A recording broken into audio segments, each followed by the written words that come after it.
Olá, meus amigos. Mais uma aula de microeconomia. Vamos falar agora sobre formas de organização da atividade econômica. Basicamente, nós temos três modelos: as economias de mercado, as planificadas centralmente e a economia mista. Bom,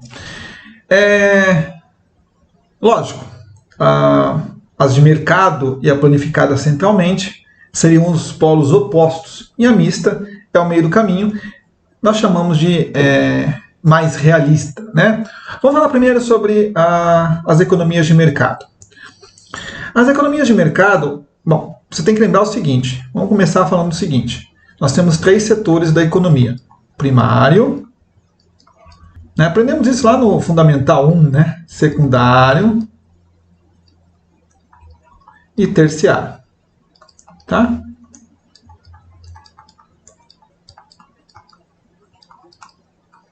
Beleza? Bom, o setor primário é aquele que está mais próximo aos recursos, né? Os recursos naturais, a base da produção. O secundário, nós vamos falar de indústria, né? Ou seja, aquelas que fazem o beneficiamento do que vem do setor primário. Então, primário, vamos chamar toscamente de agricultura, o secundário de indústria. E o terciário é o comércio. Bom, no que se caracteriza essa ideia de economia de mercado? Ela se caracteriza essencialmente em, primeiro, livre iniciativa, e essa livre iniciativa de forma bem ampla, tá? O que é uma livre iniciativa? O que é um mercado com livre iniciativa? Quer dizer que as pessoas têm liberdade para entrar e sair desse mercado, ou seja, você pode livremente abrir uma empresa dentro desse mercado, fechar essa empresa no mercado, e você pode transacionar, ou seja, você pode comprar e vender livremente dentro desse mercado. Isso que a gente chama de livre iniciativa. É lógico que para existir livre iniciativa, você precisa necessariamente ter um negócio chamado propriedade privada, né? Porque, como diria Adam Smith, não é da bondade do padeiro que ele levanta todo dia para fazer pão, né? Ele quer arrecadar dinheiro e, a partir do que ele arrecadar, ganhar mais dinheiro, né? Investir em propriedade privada, investir em assuntos privados. Bom, o interessante desse mercado de livre iniciativa é porque ele é muito mais, eu não vou colocar aqui, ele é muito mais orgânico, tá? Ele é muito mais realista nas transações comerciais. Imagine o seguinte, não sei qual é a sua cidade que você está assistindo esse vídeo, mas com certeza, se você for no seu mercado, eu moro aqui no sul, por exemplo. Aqui no sul, se eu quiser comprar um pote de pistache, é muito caro, né? Porque eu tenho uma baixa demanda por pistaches aqui na nossa região, e eu tenho poucos produtores ofertando esse produto. Então, necessariamente, o produto vai ser bem mais caro. E o mercado se regulou. Caro até quanto? Até quanto as pessoas estão dispostas a pagar. Se eu for no mercado comprar um potinho de pistache, eu estou disposto a pagar 10, 15, 20 reais. Eu acho que mais que isso é muito caro. Ao passo que talvez 20 reais numa região que produza pistache seja muito caro. Então, as pessoas vão regulando os preços e as suas compras nas suas próprias realidades locais.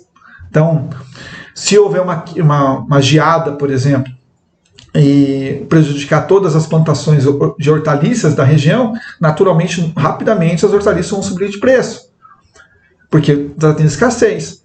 Se eu tiver uma oferta abundante, rapidamente o preço vai cair. E assim você funciona, e é assim que as pessoas vão encontrando o que nós chamamos de equilíbrio de mercado. São as transações, e aqui nós voltamos para aquela ideia que nós já falamos outras vezes, a ideia da mão invisível, tá? Que é o equilíbrio de mercado. O que é a mão invisível? São as pessoas no mundo real, aqui no mercado, transacionando livremente, descobrindo qual que é o melhor preço, a oferta, a demanda, e o mercado se autorregular. Por exemplo, eu não estou disposto a pagar 50 reais num pote de pistache. Então, O pouco vendedor que tiver disso não vai conseguir vender nesse valor. Entende? Então, o próprio sistema se autorregula. Já nas economias planificadas centralmente, elas se caracterizam, primeiramente, não vai ter propriedade privada, porque aqui você não pode ter lucro. As pessoas não podem ter, digamos, ganância, digamos assim. Então, a propriedade, ela vai ser uma propriedade estatal. O Estado vai ser dono da propriedade. O Estado vai ser o dono daquela propriedade, da propriedade, também ele vai ser dono dos meios de produção. E esse é o grande problema de uma economia planificada centralmente. Ela, por causa dessa concentração estatal, ela vai ser o que nós chamamos de um sistema ineficaz. E eu sei que vai criar muita discussão esse assunto, tá? Algumas pessoas não vão aceitar, mas é um fato. Por quê? Talvez você conseguiria funcionar essa economia planificada num país pequeno, mas países grandes jamais vai funcionar. Porque o ente central, ele jamais vai conseguir prever todas as situações de mercado. Ele vai, por exemplo, determinar um preço para um produto e todas as pessoas vão ter que pagar por esse preço. Mas será que você vai ter produto para entregar se for um valor barato? Isso vai causar escassez. Aqueles que produzem estão dispostos a produzir por esse valor barato? E se o valor for caro, as pessoas vão conseguir pagar? Não existe essa autorregulação do mercado. O Estado impõe quanto deve valorizar as coisas. E, necessariamente, todas as tentativas que nós tentamos de uma economia, de uma propriedade estatal, de uma economia planificada, gerou o que nós chamamos de escassez de produção. Tá? Então, porque o Estado, seja porque ele está muito longe da ponta, ou seja, até ele tomar uma decisão que aquela alface está muito ruim, ou que choveu geada, até ele tomar essa decisão, o mercado já está totalmente desregulado, as pessoas já estão transacionando entre si, já virou uma bagunça. Isso sem falar nas vontades políticas do governante, porque ele pode, por exemplo, como ele tem um poder estatal, privilegiar um grupo em detrimento do outro. Isso nós estamos falando se todo mundo for honesto nesse sistema, porque se não for, a coisa bagunça mais ainda.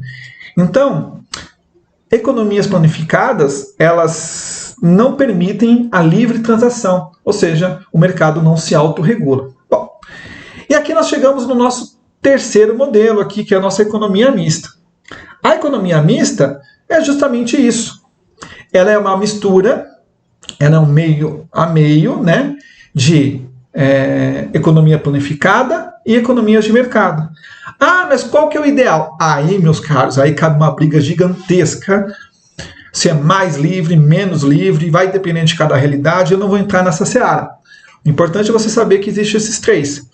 Geralmente, a economia mista ela é mais eficaz, porque você, diferente da economia no mercado, onde tudo é livre, aqui na mista o Estado pode tentar fazer incisões cirúrgicas para estimular um determinado setor, para suprir uma falta de mercado ali, enfim, mais ou menos isso, tá? Vamos responder uma perguntinha rapidinho sobre esse assunto. No que diz respeito à teoria microeconômica, julgue o item que se segue. De acordo com a teoria microeconômica tradicional, uma economia de mercado economia de mercado, é usualmente uma forma ineficiente de organização da atividade econômica? Não, muito pelo contrário. Ela é a mais eficiente para a organização das atividades econômicas de um país. Tá? Para determinar preço, essas coisas, e você tentar achar uma homogeneidade nesse mercado. Não que para o geral, mas para o mercado sim. Feito? Até a nossa próxima aula. Tchau.